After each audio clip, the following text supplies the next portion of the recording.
everyone. Well, the week is just flying by, and you are locked to the Sportsline Podcast here on CHCH. Certainly appreciate you checking us out. I'm Bubba O'Neill. Well, our regulars know this to be true. The Golden Horseshoe, gold for high-level athletes, coaches, executives, and broadcasters. And today, we speak to a fella that's homegrown through and through. For over 2 decades, this football fanatic has grown to be one of the most recognized and respected media members in the country. From good old M.M. Robinson High School in Burlington, Gareth Wheeler has parlayed his on-screen dream at TSN Radio, Sun TV, and Cogeco to broadcasting and analyzing the sport he is the most passionate about on the OneSoccer network in this country. You know what? To be honest, just talking about this fella gives me all the feels because he's such a solid dude. Gareth Wheeler, great to have you on the Sportsline Podcast, my man. Good to see you, my guy. Bubba is my guy. Like some people in this industry say, oh, that's my guy, or that. Bubba is my guy. Yeah, What's I appreciate that, partner. Hey, you know, it's great. It's great to have you. And it's great to, you know, kind of question you on what we're going to spend the most of this podcast talking about. But I got to tell you, my man, Euro, Copa, CPL, and now the beginning of the Prem, like, your sport is hot right now. It doesn't stop. It's like it's too hot to handle, too cold to hold. Like it's been relentless in our country. It's been a roller coaster ride. Let's put it that way. For all the success stories, there's things like look above, like drones overhead. Like it doesn't stop. It's relentless. I love it. This is what my passion is. There's so many people in our country where soccer is their first sport of choice, and they haven't had the outlet or the means for it to be part of their daily thing when it comes to being in this country. But that's slowly changing, and it's a whole lot of fun to be a part of that. The best part about this for me, and I'm finding this out as well, too, I know the last time we talked probably about 6 months ago on the podcast, you know, there was some, I don't know, shakiness between what was going on between the CPL, a league that we follow here, and the Golden Horseshoe, obviously with Forge FC, the four-time champions, and the fact that, you know, there was some things going on with OneSoccer, but we're glad to know that OneSoccer is going to be here for a real long time, and you're going to be a part of it. Fingers crossed that's the plan. I mean, this is part of the commitment to build out the game, provide opportunity, and to provide coverage for Canadians across the board.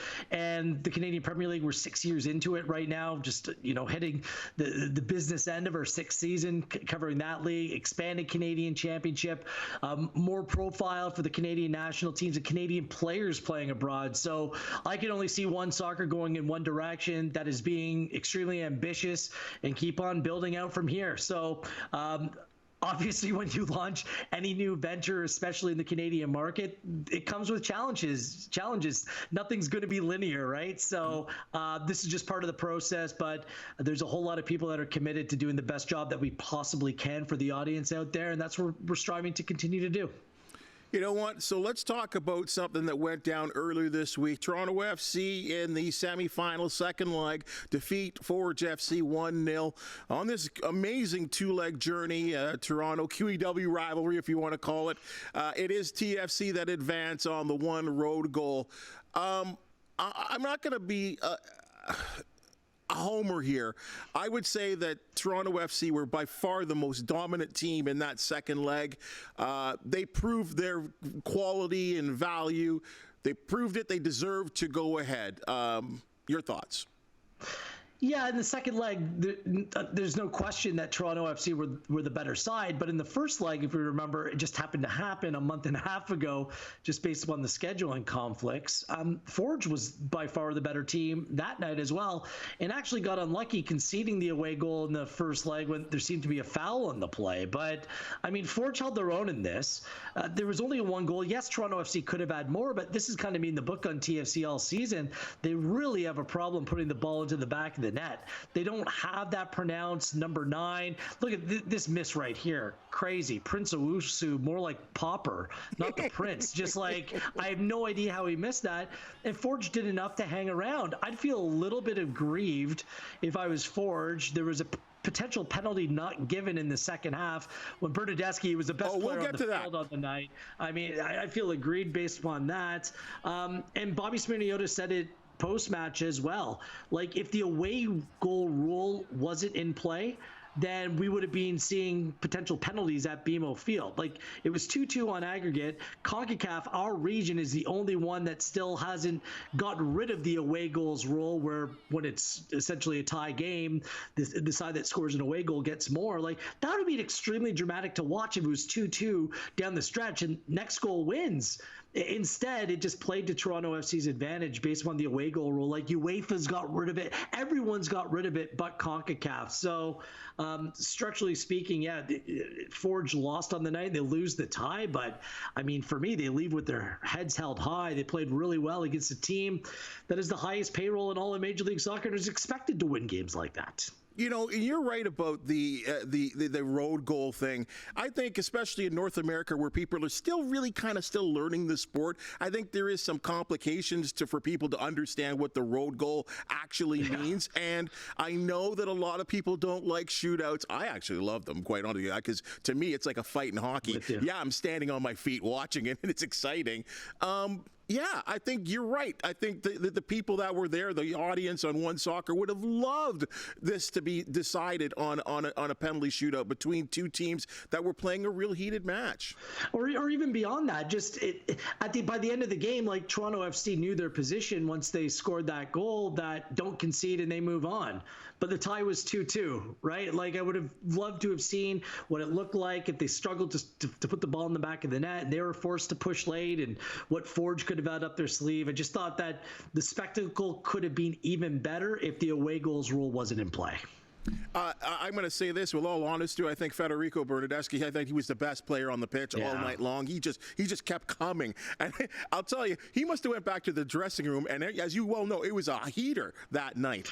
Like, he must have just dropped. But the shoulder tackle, and I will call it a shoulder tackle on Daniel Parra, it seemed off to me. I know we don't want to be giving free kicks or penalty PKs like they're just like cookies, but to me that was a foul. Do you not agree? I agree. By the way, our own pitch side reporter, Oliver Platt, said that by the end of the game in stoppage time, Bernardeschi was asking, how much time left? Because he left it all in the field. Like, that was true leadership. Bernardeschi was outstanding, putting his team on his back at times and really propelling them to victory. But he was part of one of the most controversial moments of the night. For me, that's a penalty. He makes up a lot of ground and tries to hustle to get back as Parra is sent down that left side, really with a ton of space inside the 18-yard box. He came through and used his shoulder to knock down the player. Now, by the laws of the game, you can go shoulder to shoulder with a player, and if the player goes down, that's a fair challenge. What you're going to see here, I don't think that this challenge whatsoever is shoulder to shoulder. Look at this. Full credit to Bernardeschi getting back and working hard to get his feet, but, like, that's a shoulder in the back. Like, that's a shoulder into the number 7 on the back of Parra's kit. For me, he pushed over the player, didn't come anywhere close to the ball. This is not fair shoulder-to-shoulder contact because it was shoulder to back. For me, that 10 out of 10 times, that is a pen, and that turned out to be the difference in this tie. If Forge ends up, making the penalty, then perhaps we're telling a different story here today. Well, and it was at least an opportunity there, because I always feel like and I know we talk about advantage a lot of the time. I thought Parra was gone. And I give Bernardeschi all kinds of credit to still have the pace at that time of the game to catch Parra. But, and I don't mind a rub out either, but just like you said, tough call. It's the way the game has gone, Bubs, it's like the slightest touch, if it's like foot to foot or foot to ankle, like there might be a graze, that's a penalty, but you can barge through a player like that and it's not, it doesn't make a whole lot of sense to me. With that said, I thought this was a heated affair. And I think, we always talk about, especially this time of the year, Labor Day, you well know about the Argonauts and Tiger Cats and how long that rivalry has been going on and how heated it can be. We've seen over the years players ejected, fights on the football field. Now, I don't know if we saw a fight on the pitch the other night, but boy, what was going on between Badabanga and Insigne? What was going on there? It's a great question. I'm not sure who will tell you the right answer, though. The thing with the rivalry, like between the Argos and the Ticats, I mean, this has been brewing for a century. Like, this is very new. This is just the third time that these two teams have ever met one another. Insigne pushes off Badibanga, like you're seeing right here, and Benny Badibanga not backing down. That's a clean challenge. Yes. Insigne took exception, got into his face, and ends up pulling the player's beard. I'm trying to come up with a reference point for another player pulling another player's beard. I'm sure it's being done, but it's just such a sign of disrespect. And for a player like Lorenzo Insigne, who used to be the captain of Napoli, has won a European championship, comes with reputation, and was a presumed leader, it was petulance through the night. It wasn't just that, Bubs. Like, all night long, he was in a verbal fight or match with the bench. He was making lewd gestures and remarks throughout that game. It all happened and started in the first leg, and Insigne pretended to throw the ball at Badibanga after the two players came together, and Badibanga's like, I'm not backing down to you. And I think that Insigne took exception to that. Herdman post-game said that there was something that happened after the match between those two. But Herdman already used that card when his team played New York City FC, and he accused the manager of another team of going after and punching one of his players. And that proved to be, well, I don't know if it wasn't true or you couldn't prove it. Anyways, it's just, you can only cry wolf so many times. I just expect more from top players. He makes $15 million a year. And he's allowing Benny Badibanga, who's a really good player, by the way, but he's allowing him and Forge to get under his skin. I don't even think that that's passion. I think it's petulance. If you want to talk leadership and fire and wanting to win, let's talk about Federico Bernardeschi and the way that he played the game. That, for me, is true leadership, and that's what pride is all about. This is just selfish petulance for me. I might be on an island on this one, but there's no doubt about it. Insigne has been a letdown since he was signed to an outrageously large contract by Toronto FC. I don't think it's any secret. If they could have got out of that contract last summer, they would have. I think that it is a relationship based upon, well, it's just not even convenience. It has to be with that contract. You cannot move that anywhere else in world football today. So they're going to have to deal with Lorenzo Insigne for the duration of this contract, whatever that looks like, the good, the bad, and indifferent, because he can be a good player. Like, it's not as if this guy's like a complete bum. Like, he's a good player. But since he's been at Toronto FC, it's been about other stuff and not his actual game on the field, which has truly made headlines, and that is disappointing and is one of the many reasons why Toronto FC are where they are today, which is nowhere near where they want or expect to be. Well, Gareth, riddle me this here. For a player like Insigne that's been Italian national, played at the highest level in Italy, as you said, getting paid a lot of money to play in the MLS, did he? I mean, I agree with you. To pull someone's beard, man to man, woman to woman, that's no respect there. You're not showing any respect. But does it have to do because in his mind, I've played in Italy, I've played at this, I'm one of the leaders in the MLS, and I'm playing a CPL team? Do you think that's in his brain? Maybe. I don't want to, assume what he's thinking. All I know is that he entered a Toronto FC environment, one that was in flux, one that was in great need of leadership, and one where he's really been able to get away with whatever he wants. Whatever he's asked for, it's like, okay, how high or how many or how much? He's just been given everything. And when you come to a new league and you come with the resume like him, but I'd hope that the experiences that he's experienced here would humble an individual. He's dealt with personal tragedy as well, which I'm very sympathetic to, but this is nothing to do with that. This is a very good player who is 100% underachieved with Toronto FC thus far. Some of it is based upon the surroundings. For me, just as a club, like, it just all needs to be better. The leadership that you show in the way they play from Bernardeschi, guys like Jonathan Osorio, Richie Larea, there are players there, but there's just not enough right now. And in moments like that, again, maybe I'm on an island on this. I just expect more and better from a player like Insigne, but quite frankly. I watched as much of the tape as I could. You were at BMO Field. I was in studio. You're in the studio. Okay. So you saw as much as I saw, and maybe you spoke to people that were at the match. Did John Herdman not shake Bobby Smirniotis' hand? Like, was there no handshake between the two managers? And why would that be? Because it appeared that Herdman, at the final whistle, ran off the field towards his players, which I can understand in victory. I can understand that. And then I saw Bobby Smirniotis on the field at one time talking to Toronto FC players, and then Herdman was kind of in that same area and then ran away again. So, they shook hands after the first leg. Well, okay, so I called it a frosty handshake at that time. I had to ask colleagues and people around because, I mean, our directors and producers do a great job. They cut to the coach's handshake right away after the first match. I'll call it frosty at best. And there was some debate of whether they would. I don't think that this was coming from Bobby Smirniotis' side. I think it was John Herdman's side. Fast forward to this week. On the weekend, a story was written by Josh Cloke at The Athletic, documented that sources said that there were drones flying outside of Tim Hortons Field before Forge's training session ahead of the first leg against Toronto FC. That report was published. We all understand how John Herdman has been implicated in the droning scandal about the Canadian national teams, past and present.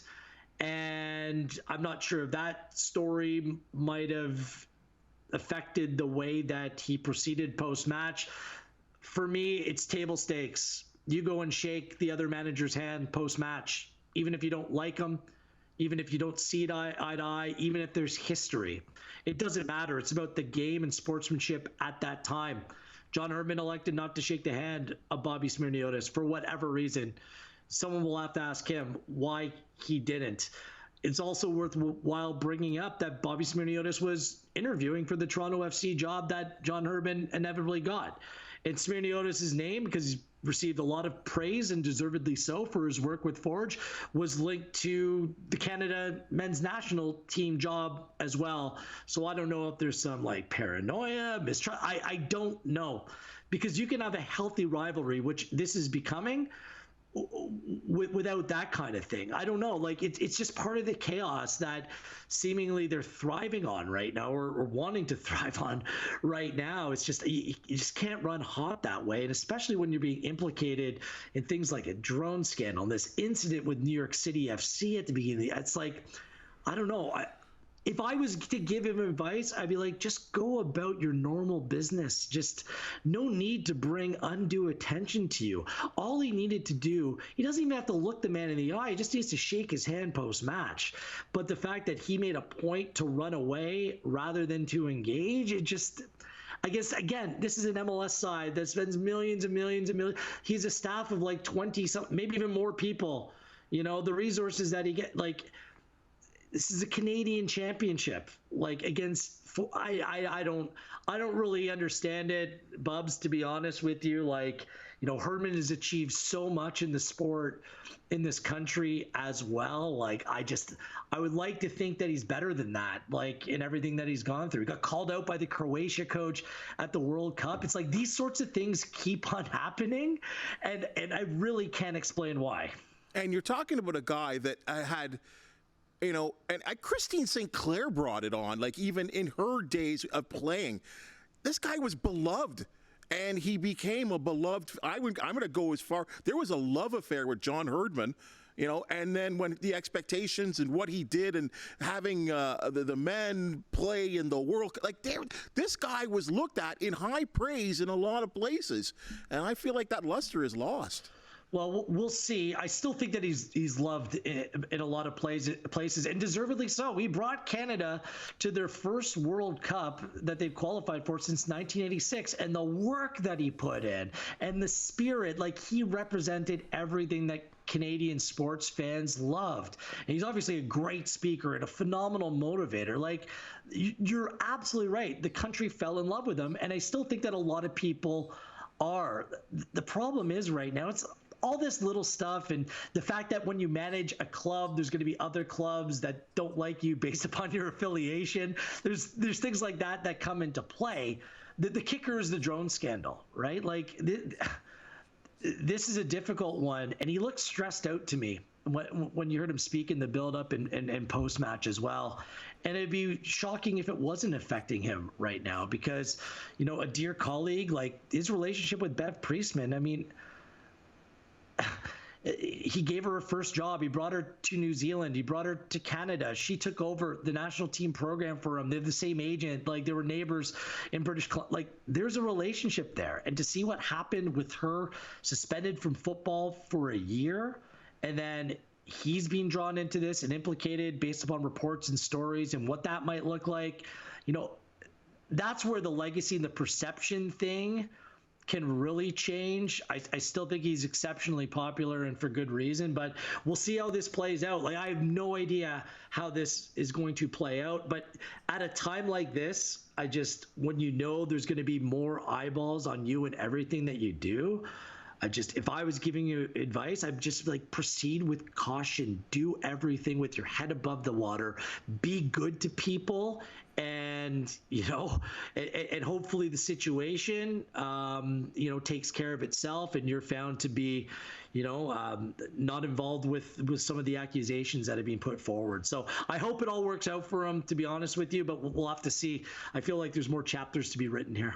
You know, I really do want to move on, but because I see you as someone that knows this sport inside out. You played the game at a high level, and I have to ask you this question: there's that old saying, if you ain't cheating, you're not trying, right? But, like, is drone usage an acceptable or a used way? Like, is this actually happening? And because when it all came up, everyone was laughing at it. But, like, who's using a drone? Like, you know, because you could sit there and you say, okay, well, maybe with football, you can see formations. You can see, there's so much you can watch in a football, I say American football, if you were spying with a drone. You know, formations, what they do on third down, all that kind of stuff. Is this an acceptable sort of thing in soccer? It's not acceptable. I mean, managers and people try to circumvent rules or blur the lines, what have you. But if this is something systematic, which is being reported that it has been, then there's no way that that's acceptable. What can you gain? Well, you can learn what players the day before matches. Match day -1 is generally when teams go through their walkthrough. They'll put out, not every coach, but they'll put out their starting 11. They'll go through certain movements. There'll be a shadow team that will play to the tendency of the players that they're marking, just to try to replicate those moments. And understanding who might be in that 11 and what that may look like, it's like the extra 1%, right? And I think for managers that are either, you know, obsessive or that diligent, or maybe a little bit paranoid, that you might want to see how far that you can push it. But when it goes unchecked, that's when the issue is. I think if a lot of this stuff came out during, you know, like World Cup qualifying or the Gold Cup or something like that, it wouldn't have been as big of a deal. But the fact that this played out the Olympics, I mean, and Bubs, come on, we know what, you know, fair play and sportsmanship is supposed to mean when it comes to the Olympic Games. It just opened a can of worms where any sort of systematic, you know, blurring of the lines or droning your spine, whatever it may turn out to be, it's just completely frowned upon. It's put a lot of people in vulnerable places. Yeah, especially in a country where it's illegal to use a drone. Like, it just didn't make sense. CPL now, just final question. And by the way, like, I was told, and it's being reported, that the women's team requested to the COC that they were allowed to bring their drones with them to France, and they were told no because of the rules and because of the restricted airspace, and they brought them anyways. It's not just drone gate, it's stupid gate. Like it was just so stupid and brazen to think that you can do this. Like that's what's got to be frustrating for a lot of people involved. Their hearts may be in the right place, and maybe it just got a little bit too comfortable. But come on, you just went too far. And we're Canadians. We don't cheat. Yeah. Wink, wink, nudge, nudge. CPL now. Forge in the driver's seat for another title. It's 2 weeks ago, I would have said absolutely, 100%. One thing that has happened is they sold their top striker in Kwesi Poku. And the young man is at a breakout campaign with two strikers going down through injury. Poku was moved from playing on the left side to playing up top, and he was a revelation. He was instinctual, he was quick, he was direct, he played behind the lines. It was a natural.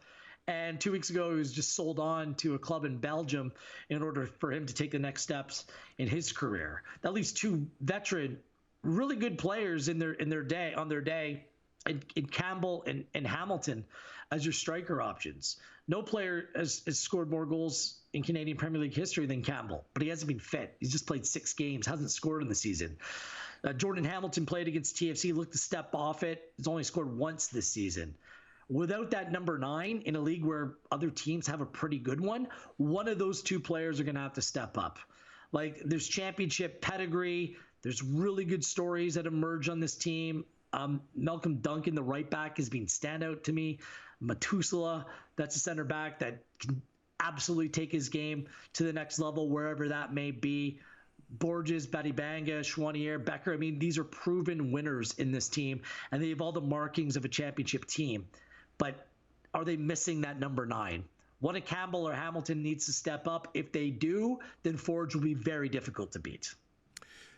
And what they did in net as well too, not having Tristan Henry and then, being just as fine in the goalkeeper position, what I thought was a surprise to me early in the season, but it seemingly worked out.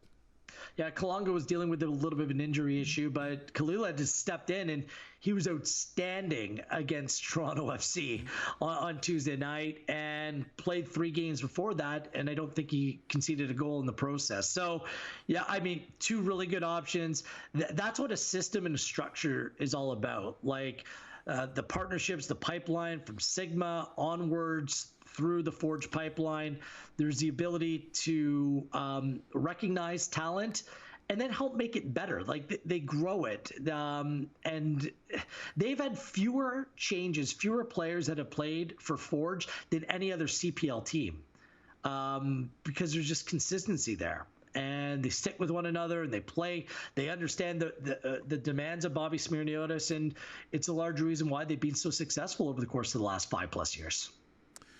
You personally probably had a high water moment back in the spring when Manchester United beat Manchester City in the FA Cup final, which was a shocker to me. Good moment. Good moment, I'm sure, for you. But I'm going to say this. I don't think I'm the only one saying it. I don't see Manchester United winning the Prem this year. Thanks, There's Bubs. a good chance that Manchester City, and Arsenal are probably I would think they're the prohibitive favorites. I think it's fair to say. Manchester, there's never been, 4 titles in a row is never seen before. But a drive for 5, can it be done? It can be. I think that City are the best team in the Premier League. Again, Pep Guardiola is an absolute genius, but they have 115 charges looming over their head, and it sounds like the trial or the decisions or what that process is going to play out during this season. I just don't know where that may end up. Whether any sort of punishment, if they're proven guilty, would be retroactive, what it would look like for this group going forward. That's really the only thing that can stop this City team. They're a juggernaut. They're well built. They're the best manager in the game. And as a United supporter, it hurts me to acknowledge that. But they are that good. Never mind Erling Haaland, who's a goal-scoring machine up top. What a start. Rodri, for me, is the best player in football, a central midfield player, very good defensive midfield player, but can contribute in this system going forward as well. It's just, they're very, very good. I think that Arsenal are going to be better this year. I'm not sure if they have enough attacking prowess to get over the line, but their back four is the best in the Premier League by far. They're going to be difficult to score on every week. It's just breaking down Arsenal is going to be a pain in the you-know-what. So, but there's a lot of good teams in the Premier League this year. I consider Manchester United one of them. Are they great? No. But are they good? Are they capable on their day of beating a City or a Liverpool or an Arsenal? Yes. But for Manchester United this season, it was about getting the new ownership led by the Ineos Group in play. They made smart signings at prices that make sense this time around. For me, collectively, what's happened and transpired in the last 8 months, it's been a reset for Manchester United. They're still not there. I look for next season to kind of show what they're actually all about. But I think this season is about getting aligned and on right track and making progress. Hopefully you win a trophy and get back into the Champions League. But you're right, they won't win the Premier League. City probably, Arsenal maybe, Liverpool an outside chance. That's about as far as I'd go. I love what City did, and I don't know how they worked that out and what happened with Barcelona. But bringing back Gundogan too, what an addition! And you talk about just an addition in there with Rodri, how that's going to work out once he gets up and back into what I call Pep shape, right? And on getting back to that, getting the Barcelona system out of him and back into Manchester City groove. What a move of aces, I think, for City. Wow. Taking advantage of the incompetence of Barcelona. They're the Spanish Chelsea. Just like, what are they doing? They can't get players registered. They can't afford them. It's like, it's crazy. They basically gifted Ilkay Gundogan back to Manchester City. So the strong get stronger. The City players largely are likable. That pains me as a United supporter. They're very good. It's just what the club has done to get to this point, whether they cheated and how they breached protocol like that. That's the thing. That's the problem. It's not the players. It's not the manager. It's the process. So we'll see how that plays out. Yeah, there's cheating everywhere. Let's be honest, right? What Newcastle didn't cheat, or they Newcastle got slapped on the hand a little bit there too. But anyway, we could go on and on about that too. I mean, and the Ten Hag, if he's supposed to be the guy, and we could go on, and maybe that's set for another podcast. But I've really enjoyed this. I'll tell you, talking to you, Gareth, about this sport in particular, and knowing how much it's a passion for you is always a pleasure for me. And your expertise is amazing. And to be able to talk about the Forge and TFC, I guess we're going to call it a rivalry now. That's been a real treat for me. Thanks for joining us, partner. Yeah, what's going to be the Forge equivalent of Oski Wee Wee? I'm not sure what that is. So Labor Day games, TFC, Forge, to make it a Labor Day weekend doubleheader. Sign me up for that. So let's hope that this grows into something special as well. Enjoy the Labor Day Classic, Bubs. Should be a lot of fun. All right. Appreciate your time, partner. Well, that's your Sportsline podcast for the day. And if you've just seen and heard, we love talking sports. A little footy talk today. If you do know of an athlete, team, or event to promote, the Sportsline podcast, you want to hear from you. Please hit the thumbs up, like, and subscribe button. And if you do have something to say, we want your comments. For the wonderful people that make the Sportsline podcast possible, thank you so very much. And we'll speak to you tomorrow.